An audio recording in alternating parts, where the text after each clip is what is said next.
자, 1절 보시겠습니다. 그들이 예루살렘에 가까이 가서 이제 성지순례를 하는 거죠. 6월절이기 때문에 예루살렘에 가까이 갑니다. 그래서 감람산 벳바게에 이르렀을 때 이렇게 됩니다. 그래서 이렇게 감람산을 넘어서 예루살렘으로 가죠. 그래서 감람산 벳바게에 이르렀을 때 예수님께서 두 제자를 보내십니다. 2절 이르시되 너희는 맞은편 마을로 가라. 보면 감람산 맞은편에 마을이 보여요. 감람산 이쪽에서 저 맞은편으로 그 맞은편 마을로 가라. 그리하면 곧 매인 나귀와 나귀 새끼가 함께 있는 것을 보리니 풀어 내게로 끌고 오라. 거기 가면은 나귀가 있다고 합니다.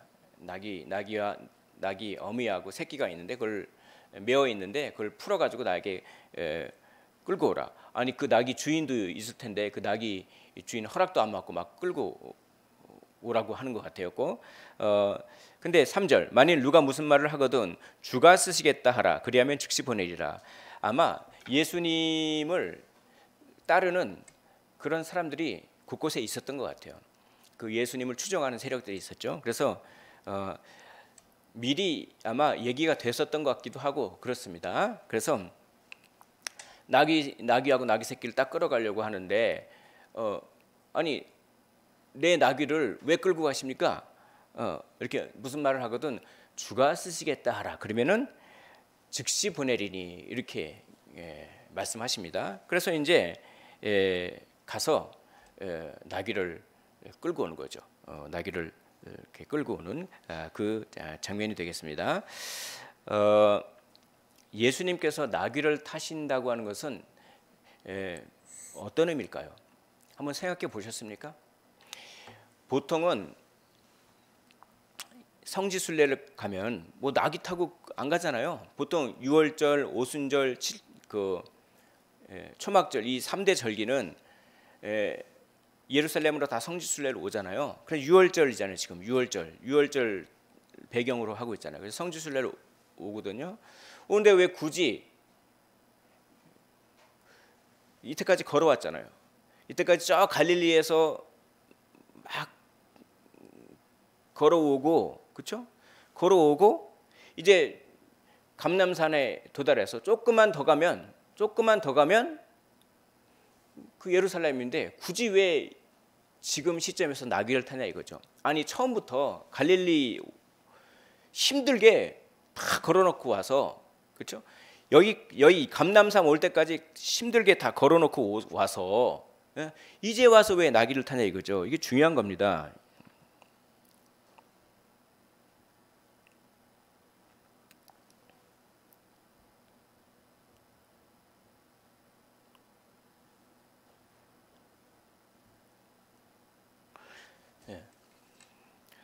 처음부터 나귀를 타고 왔으면 되잖아요.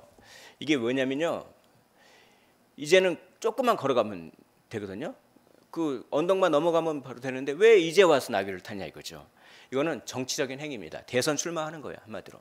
나귀를 탄다 이 말은 뭡니까? 내가 왕이다라고 하는 그런 표현이에요. 그러니까 예수님께서 이미 계획을 하셨어. 이제 때가 됐다. 때가 됐기 때문에 내가 출사표를 던진다 이런 의미입니다.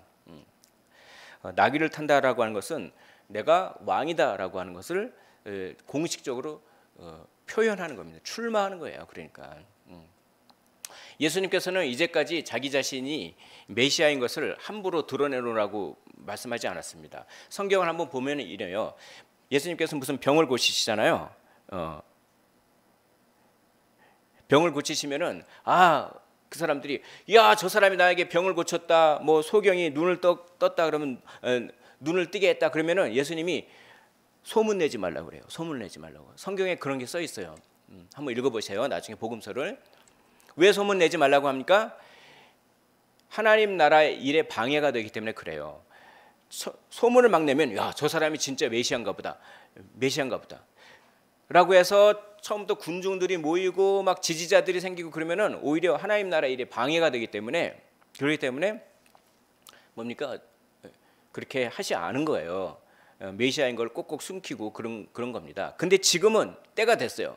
때가 돼서 내가 메시아고 내가 왕이다라고 하는 것을 공식적으로 딱 출마를 하는 겁니다. 대선 출마하듯이 딱. 그러니까 계획하신 대로 행동하시는 것입니다. 그래서 우리는 하나의 원리를 아는 겁니다. 하나님이 계획하십니다. 하나님이 계획하세요. 하나님이 계획하시고 예수님이 계획하신 대로 일이 진행되는 거지 우리가 계획한 대로 일이 진행되는 것이 아니죠. 그래서 하나님이 계획하신다. 그래서 계획한 대로 지금 딱딱 돼가고 있습니다. 우리는 왜 슬플까요? 우리는 계산을 많이 합니다. 여기 여러분들 많이 계산하시죠? 계산 다 하시잖아요. 계획을 다 하시잖아요. 언제 내가 시집을 가고 언제 내가 장가를 가고 언제 내가 돈을 벌어서 자식을 낳고 인생 계획을 하시잖아요. 그 계획대로 되십니까? 그 계산대로 여러분들이 하신 계산대로 되십니까? 계산대로 안 되는 게 인생이죠. 참 오늘 보니까 갑자기 비바람이 치고 벚꽃이 다 떨어져 버렸네요. 아유 벚꽃이 며칠 전만 해도 왜 이렇게 벚꽃이 안 피는 거야? 올해는 올해는 그냥 추워가지고 벚꽃이 안 피니까 날이 조금만 지면 벚꽃이 활짝 피면 내가 봐야지 그랬는데 그냥 벌써 벚꽃이 다 져버렸네요. 계산대로 안 돼요. 계산대로. 그런 걸 보면서 인생이구나. 인생을 제가 많이 살아보지는 못했지만 내 계산대로 되지 않는 걸 배우는 게 인생인 것 같습니다. 우리 계산대로 되지 않습니다. 누가 계산하십니까? 하나님이 계산하고 계신 줄 믿으시길 원합니다. 하나님이 계산하실 때 하나님을 사랑하는 자, 그 뜻대로 부르심을 입은 자들에게는 모든 것이 합력하여 무엇을 이룹니까? 선을 이룹니다. 하나님은 우리의 삶을 하나하나 여기 계신 모든 분들의 삶을 하나하나 계산하십니다. 계획하십니다. 하나님의 계산은 절대로 틀리는 법이 없습니다. 하나님의 계획은 완벽하고 하나님의 계획은 그대로 이루어집니다. 오늘 때가 되니 나귀를 탁 준비하시고 나귀를 탁 타시는 그 모습을 보면서 야 그렇구나. 하나님의 때가 차면 반드시 이루어지는구나. 하나님의 계획은 반드시 이루어지는구나. 하나님의 계획대로 되는구나. 우리 악인이 창고라는 것 같고 그렇죠? 죄악이 막 집어삼키는 것 같고 우리나라를 악한 세력이 집어삼키는 것 같고 온 세상을 사탄의 세력이 집어삼키는 것처럼 보여도 그것 또한 하나님의 손바닥 안에 다 있어요. 욥기가 그걸 얘기하잖아요. 그러므로 슬픔을 이겨내시길 원합니다. 우리는 거대한 허무주의와 싸우고 있습니다. 이렇게 해봤자 내가 노력해봤자 뭐 안 돼. 그러나 하나님이 계획하시고 우리의 삶을 간섭하신다라고 하는 이것을 우리가 믿으면서 거대한 허무주의와 슬픔과 낙심을 이겨내시기를 주의 이름으로 축원을 드립니다. 그래서 갔어요. 가서 이제 6절 보십시오. 제자들이 가서 예수께서 명하신 대로 했어요. 우리 순종해야죠. 제자들이 갔어요. 예수께서 명하신 대로 행했어요. 순종해야 되는 것입니다. 순종하는 사람을 통해서 하나님 나라는 이루어지는 것이죠. 하나님은 계획하십니다. 계획하시는데요. 그 계획을 이루시는데요. 누구를 통해서 이루십니까? 사람을 통해서 이루시는데요. 하나님은 사람의 힘을 빌리지 않고 그냥 하실 수 있어요. 그런 능력이 있습니다. 그러나 하나님은 뭘 좋아하시냐? 사람을 통해서 일하시기를 좋아해요. 예를 들어서 하나님께서 그냥 능력으로 임하셔가지고 한 방이면은 모든 사람들이 예수를 다 믿을 수도 있어요. 딱 하나님께서 나타나셔가지고 예수 안 믿으면 바로 지옥이다고 눈에 보이는 대로 막 지옥에 보내보십시오. 그러면 예수를 다 믿지 않겠습니까? 왜 하나님은 그런 방법을 선택하지 않고 전도의 미련한 방식을 선택합니까? 그게 하나님의 방식이라는 겁니다. 하나님은 사람을 통해서 일하십니다. 근데 어떤 사람이요? 순종하는 사람을 통해서 일하십니다. 여기 계신 모든 분들이 순종하는 사람이 되어서 하나님의 일을 이루어 드시기를 주의 이름으로 축원을 드립니다. 그래서 7절 보십시오. 나귀와 나귀 새끼를 끌고 와서 자기들 겉옷을 그 위에 얹으매. 왜 겉옷을 얹이죠?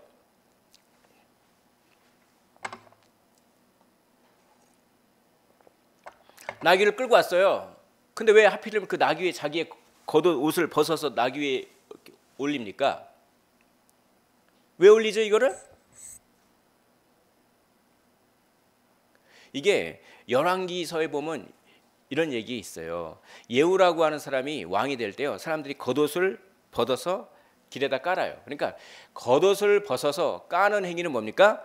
당신은 왕이다, 이런 뜻이에요. 그걸 인정하는 겁니다. 그러니까 제자들이 겉옷을 딱 벗어가지고 어디에 깝니까? 나귀에 딱 깔아요. 그러니까 제자들만 그런 게 아니라 무리들도 자기의 겉옷을 펴서 어디에 깝니까? 카페트 깔듯이 길 위에 쫙 펴요. 그는 예수님이 지금 출마 선언을 하신 거잖아요. 예수님이 나귀를 딱 타셨기 때문에 나는 왕이다, 이렇게 말씀하셨잖아요. 이렇게 말씀하신 거나 마찬가지잖아요. 그걸 보고 사람들이 엄청 기뻐한 거예요. 드디어 예수님이 꽁꽁 숨어 있었다가 드디어 이제 세상에 자기를 나타내시는군요. 드디어 왕 대선 출마를 하시는군요. 아무 지지자들인 거죠. 그러면서 자기 옷을 벗어가지고 나귀에다 깔고 이렇게 딱 깝니다. 자, 8절 보겠습니다. 무리의 대다수는, 여기서 무리는 갈릴리에서 같이 예수님이랑 온 무리를 말하는 거죠. 그 갈릴리에서 같이 온 그 무리의 대다수는 그들의 겉옷을 길에다 어떻게 합니까? 펴고라고 합니다. 이제 드디어 세상에 자기 자신을 나타내시는군요. 저는 절대 지지합니다. 우리의 왕이 되 주옵소서. 그런 의미로 그렇게 하는 거죠. 그러면서 막 잔치가 벌어졌어요. 이제 대선 캠프가 차려진 거랑 마찬가지입니다. 앞에서 가고 뒤에서 따르는 무리가 막 소리를 지르는 겁니다. 어떻게 소리 질렀을까요? 지저스, 지저스, 뭐 이렇게 우유빛깔 지저스, 뭐 이렇게 하지 않겠습니까? 그렇잖아요. 피켓 들고 막 그렇게 막 하는 거예요. 자, 9절 함께 읽겠습니다. 자, 9절 함께 읽습니다. 시작. 앞에서 가고 뒤에서 따르는 무리가 소리 높여 이르되 호산나 다윗의 자손이여 찬송하리로다. 주의 이름으로 오시는 이여 가장 높은 곳에서 호산나 하더라. 호산나. 호산나가 무슨 뜻이죠? 우리를 구원하소서. 한번 따라해 볼까요? 호산나. 호산나. 우리를 구원하소서. 우리를 구원하소서. 이게 캐치프레이즈죠. 호산나, 우리를 구원하소서. 예. 그러면서 예수님이 가는데 예수님 앞에서도 가고 뒤에서도 따라가고 하면서 막 그 지지자들이 막 호산나 호산나 하는 거예요. 근데 다윗의 자손이라고 하잖아요. 다윗의 자손. 다윗의 자손이라고 하는 얘기는 뭐냐면은 메시아다, 이런 뜻입니다. 다윗의 자손으로부터 누가 나옵니까? 메시아가 나온다라고 하는 그런 어떤 믿음이 있었어요. 메시아는 구원자라는 뜻이에요. 구원자. 다윗의 자손이구나. 저분이 다윗의 자손이구나. 우리를 구원할 구원자구나. 호산나, 우리를 구원하소서. 호산나, 우리를 구원하소서. 잔치가 벌어진 거죠. 내가 갈릴리에서 살아봐서 아는데 저분이 5천 명을 먹였어. 저분이 죽은 자도 살리고 저분이 대단한 분이야. 저분이 저런 능력이 있기 때문에 저 능력으로 그냥 능력을 발휘하면은 뭐 우리를 해방시킬 사람이야. 뭐 그런 정치적인 계산을 한 거죠. 계산.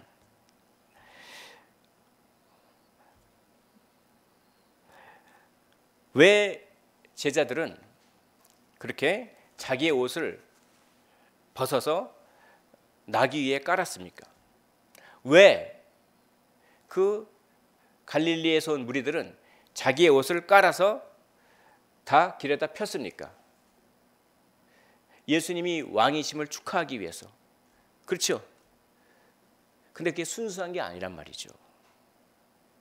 자, 제자들은 뭘 기대했었냐면 예수님이 정권을 잡으면 내가 한 자리 해먹겠다.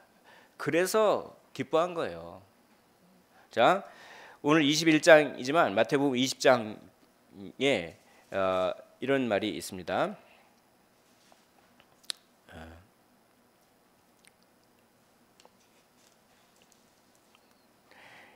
마태복음 20장 27절에 이런 말이 있습니다. 너희 중에 누구든지 으뜸이 되고자 하는 자는 너희의 종이 되어야 하리라. 28절 인자가 온 것은 섬김을 받으려 함이 아니라 도리어 섬기려 하고 자기 목숨을 많은 사람의 대속물로 주려 함이니라. 이 말씀을 왜 하셨나요? 서로 자기가 크다고 하는 겁니다. 제자들이 내가 이 제자보다 더 예수님을 잘 섬겼어. 왜 이런 얘기를 하는 걸까요? 그러기 때문에 예수님이 정권을 잡으면 내가 국무총리 해야 돼. 당신은 장관이나 해. 이렇게 싸웠다니까요. 그러니까 그거잖아요. 예수님이 정권을 잡으면은 그 정권 하에서 콩고물을 바라기 때문에 제자들이 좋아한 거예요. 그래서 자기 옷을 그래서 대선 캠프에 들어간 거예요. 콩고물 얻으려고. 나라를 진정 사랑해서가 아니라. 그래서 뭡니까? 겉옷을 딱 펴가지고 얻는 거죠. 그럼 갈릴리에서 온 무리들은 왜 그렇게 예수님을 기뻐했을까요? 아, 왕이시여 호산나 우리를 구원하소서. 왜 그렇게 기뻐했을까요? 그들도 정치적인 계산이 있었어요. 자, 예수님을 기뻐하면서 그들이 자기의 겉옷을 그렇게 펴서 길 위에 까는 것뿐만 아니라 다른 행동도 하나 했어요. 그게 뭡니까? 나뭇가지죠. 나뭇가지. 여기 보겠습니다. 8절 보겠습니다.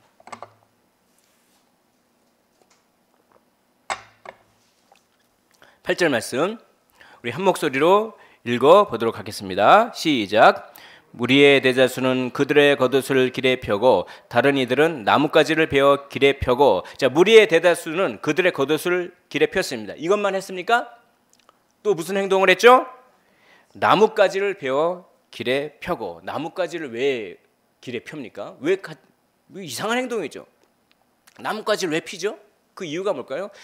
여기 나무는 무슨 나무일까요? 여기 그들이 나뭇가지를 잘라다가 길에다 쫙 깔았대잖아요. 도대체 이게 뭔 행동입니까? 도대체 무슨 뜻이죠? 그리고 여기 깐 나뭇가지는 도대체 어떤 나무일까요? 소나무를 깔았을까요? 참나무를 깔았을까요? 대나무를 깔았을까요? 무슨 나무를 깔았을까요? 성경 퀴즈입니다. 맞춰보십시오. 오늘이 종려주일이죠. 그럼 무슨 나무를 깔았을까요? 종려나무를 깔은 거예요. 여기 마태복음에는 안 나오지만 요한복음에는 나옵니다. 요한복음에는 그들이 어느 나무 가지? 종려나무 가지를 간다. 근데 왜 하필이면 종려나무 가지밖에 없어서 그런가요? 종려나무 가지를 깔았다고 하는 것은 특별한 의미가 있습니다. 이스라엘 역사를 알아야 돼요. 저 헬라, 로마가 이스라엘을 식민지하기 전에 그리스가 먼저 이스라엘을 식민지화했습니다. 헬라 제국이죠.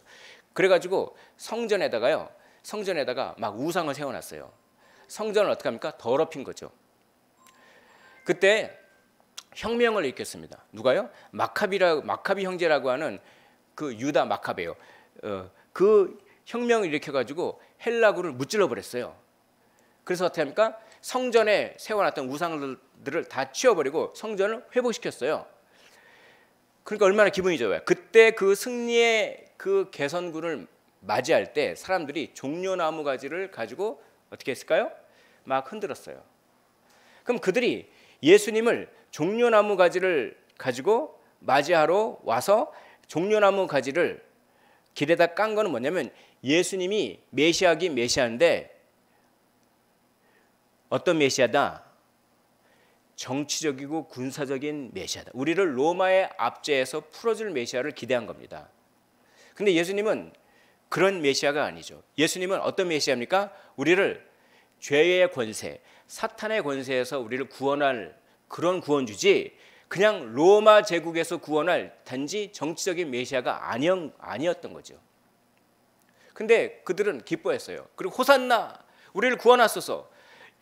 이 호산나라고 한 말은 진정 어떻게 적용해야 됩니까? 우리를 죄의 사슬로부터, 우리를 사탄의 권세, 사망의 권세로부터 우리를 어떻게 구원해 주소서. 그런 의미에서 호산나 해야 되는 게 맞죠. 근데 이들은 그런 의미에서 호산나로 하지 않고 우리를 저 로마의 압제에서 구원해 주소서. 그건 뭡니까? 내 문제를 해결해 주소서. 여러분, 예수님을 왜 사랑하십니까? 내가 기도하면 내 문제를 해결해 주고 그런 것 때문에 예수님을 사랑할 동기가 되긴 하지만 예수님을 왜 믿으십니까?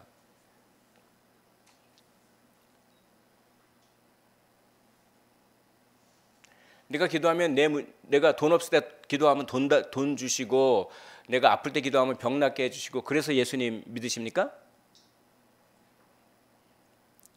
그러니까 이게 우리가 잘 생각해 봐야 될 문제예요. 그러면은 기도 응답이 안 되고, 그리고 예수님을 믿었더니 괜히 아프기나 하고, 그럼 교회 안 다니시는 그런 현상이 벌어지는 거죠. 그러니까 딱 이 무리들이 그런 신앙을 갖고 있었던 거예요. 예수님을 로마의 그 압제에서 자기를 건져줄 뿐으로 내 죄를 해결할 그런 메시아가 아니라 내 문제를 해결할 메시아로만 알고 있었다는 겁니다. 되게 이기적이죠. 그러니까 제자들은 뭡니까? 제자들은 왜 기뻐하고 자기 옷을 나귀에 깔고 예수님을 왕이요 메시아라고 인정했습니까? 한 자리 해먹으려고. 예수님이 정권 잡으면 한 자리 해먹으려고. 그리고 무리들은 왜 예수님을 기뻐했습니까? 자기 문제가 해결되게, 자기 문제 해결을 바라면서, 그러면서 예수님을 기뻐했던 거예요. 예수님이 얼마나 얼척이 없었을까요? 자기를 다 환영해줘. 우유빛깔 지저스 그러면서 환영해주고, 호산나 호산나 그래. 근데 그들의 마음을 다 꿰뚫어. 니네들이 계산하는구나. 내가 정말 어떤 메시아인지도 모르고 계산하는구나. 계산해가지고 한쪽은 콩고물 떨어질 거 계산하고 있고, 한쪽은 자기 문제 해결될 거 계산하고 있고, 그게 아니죠. 예수님은 그런 메시아가 아니라, 정치적이고 군사적인 메시아가 아니라, 예수님은 우리를 죄의 세력으로부터 구원하시는 메시아다라고 하는 것입니다. 예수님을 오해하지 마시길 원합니다. 예수 믿으면 복 받습니다. 믿으십니까? 별로 안 믿으시나 보네요. 저는 믿습니다. 아멘. 저라도 크게 해야죠 뭐. 예수님을 믿으면 복 받는 걸 믿으십니까? 그런데 여기서 말하는 복은 영적인 복이에요. 궁극적으로. 오히려 예수님을 믿으면 고난이 옵니다. 고난은 오지만 영적인 복을 받는 거예요. 근데 이들은 계산했어요. 자기 이익, 콩고물 떨어질 거, 자기 문제 해결될 거, 이걸 계산했어요. 완전히 예수님을 오해한 것이죠. 이들은 자기 영광을 추구했습니다. 자기 이익을 추구했습니다. 그러나 예수님은 하나님의 영광을 추구하고, 그렇죠? 하나님의 나라를 추구했어요.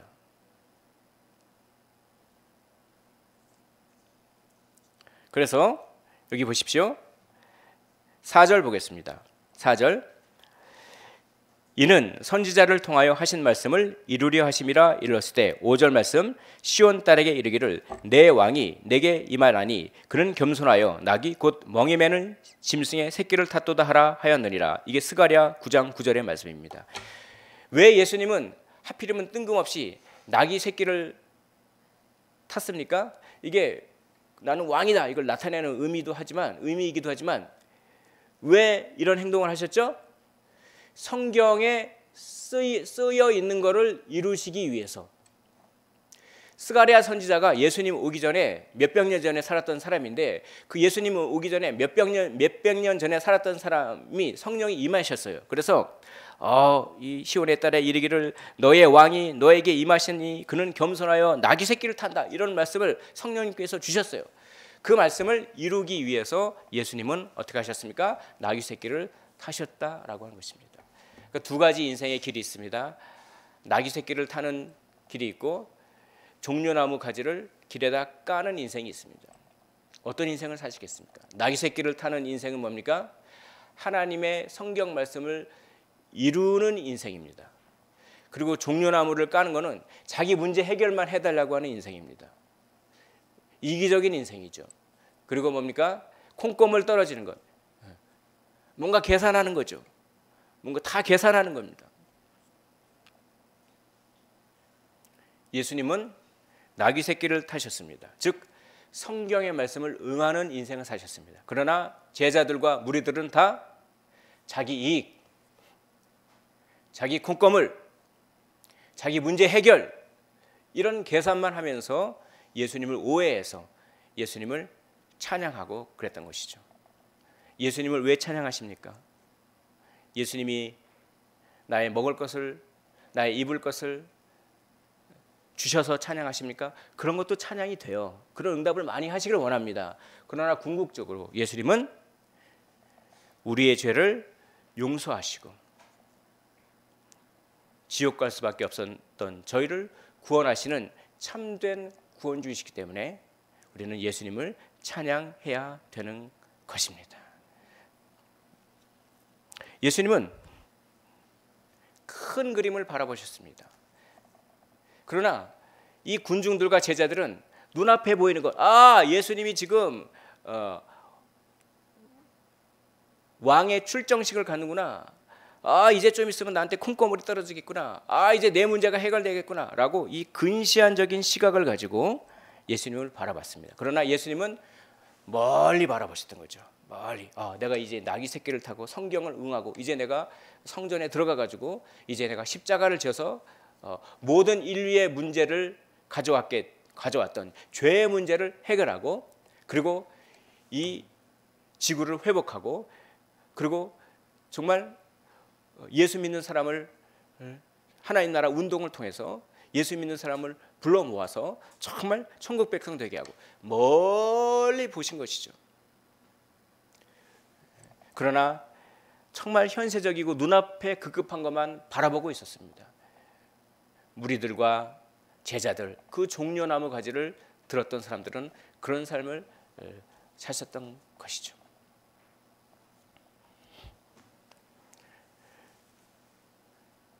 나귀 새끼를 타는 삶이 있고 종려나무 가지를 드는 삶이 있습니다. 우리는 성경 말씀을 응하는 나귀 새끼를 타는 그런 삶을 사셨으면 좋겠습니다. 오늘 말씀을 정리하면 이렇게 되는 거죠. 첫째, 큰 그림이 있다는 것입니다. 하나님의 계획이 있습니다. 우리가 계산하는 것이 아닙니다. 하나님이 계산하시고 하나님이 계획하시고 하나님의 큰 그림대로 그대로 되는 것입니다. 두 번째, 자기 영광과 자기 이익만을 위해서 사는 인생이냐, 즉 종려나무 가지를 드는 인생이냐, 아니면 성경을 응하는 인생이냐, 성경 말씀을 응하고 순종하는 인생이냐, 나귀 새끼를 타는 인생이냐라고 하는 그것이 있습니다.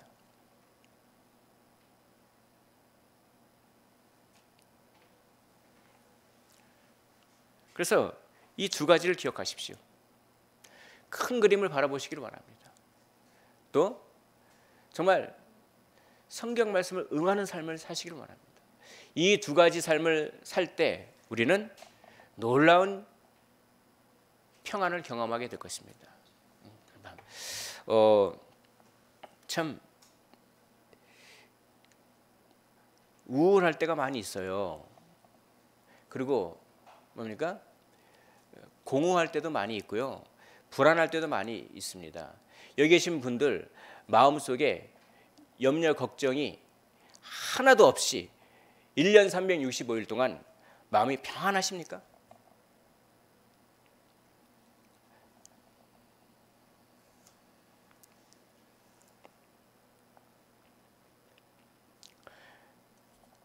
우리의 모든 문제 해결의 근본은 두 가지라고 생각합니다. 큰 그림을 바라보십시오. 그럴 때 우울증을 예방할 수 있어요. 너무나 내 눈앞에 닥친 것 그거에 조급하면은 사람이 우울해져요. 그리고 낙심이 있고요. 그러나 큰 그림을 바라보십시오. 그러면 내 앞에 닥쳐 있는 이것이 하나님의 선하신 큰 그림의 일부라고 하는 믿음을 가지십시오. 하나님이 계산하십니다. 하나님이 계획하십니다. 우리는 아무리 계산해도 우리 계산대로 되지 않습니다. 그래서 낙심합니다. 그리고 걱정이 있고 불안하고 두렵기도 하고 슬프기도 합니다. 그러나 큰 그림을 바라보시기를 원합니다.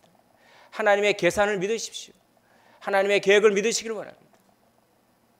그리고 내 인생이 내 힘으로 무언가를 이루는 인생이 아니라 성경 말씀을 이루는 인생이라고 하는 인생의 가치관, 인생관을 바꾸시기를 바랍니다. 그러면 우울증을 극복할 수 있어요. 왜 우울합니까? 내가 내 힘으로 무엇을 이루려고 했는데 그게 안 되니까 우울하죠. 아예 목표를 바꾸십시오. 내가 내 힘으로 무언가를 이루는 게